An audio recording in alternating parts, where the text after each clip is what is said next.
Chapter 13.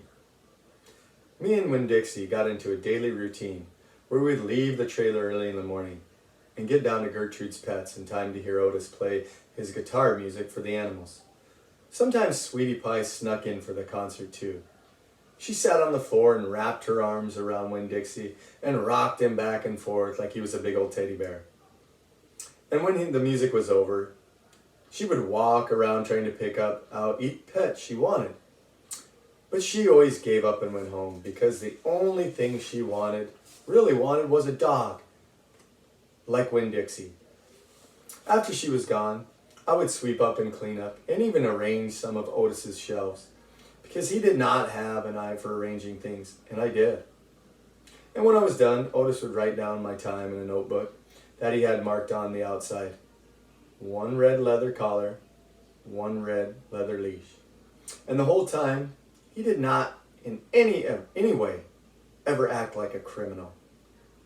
After working at Gertrude's Pets, me and Winn Dixie would go over to the Herman W. Block Memorial Library and listen and talk to Miss Franny Block and listen to her tell us a story.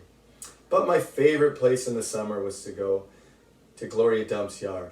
And I figured it was Winn Dixie's favorite place to go to. Because when we got up to the last block before her house, Winn Dixie would break away from my bike and start to run. For all it was worth, heading to Gloria Dump's backyard and his spoonful of peanut butter. Sometimes Dunlap and Stevie Dewberry would follow me. They would holler, "There goes the preacher's daughter visiting the witch." "She's not a witch," I told them. It made me mad, the way they wouldn't listen to me and kept on believing whatever they wanted to believe about Gloria Dump. One time Stevie said to me, "My mama says you shouldn't be spending all your time cooped up in that pet shop and at that library sitting around talking with old ladies. She said you should go out in the fresh air and play with kids your own age. That's what my mama says." "Oh, lay off her," Dunlap said to Stevie. And then he turned to me. "You don't mean it," he said. But I was already mad. I shouted at Stevie, "I don't care what your mama says. She's not my mama, so she can't tell me what to do." "I'm going to tell my mama what you said that," shouted Stevie, "and she'll tell your daddy, and he'll shame you right in front of the whole church.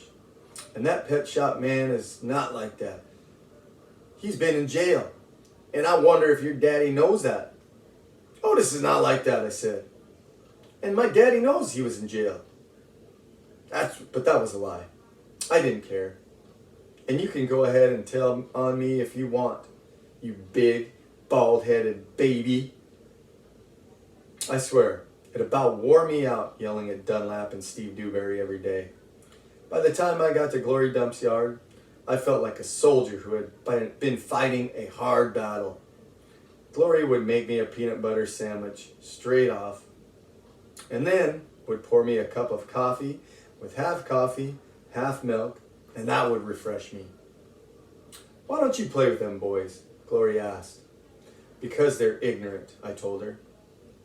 "They're still, and they think you're a witch. It doesn't matter how many times they tell them you're not." "I think they're just trying to make friends with you in a roundabout way," Gloria said. "I don't want to be their friend," I said. "It might be fun having 2 boys for friends." "I'd rather talk with you," I said. "They're stupid, and they're mean, and they're boys." Gloria would shake her head and sigh, and then she would ask me what's going on in the world. And I did have stories to tell her. I always did.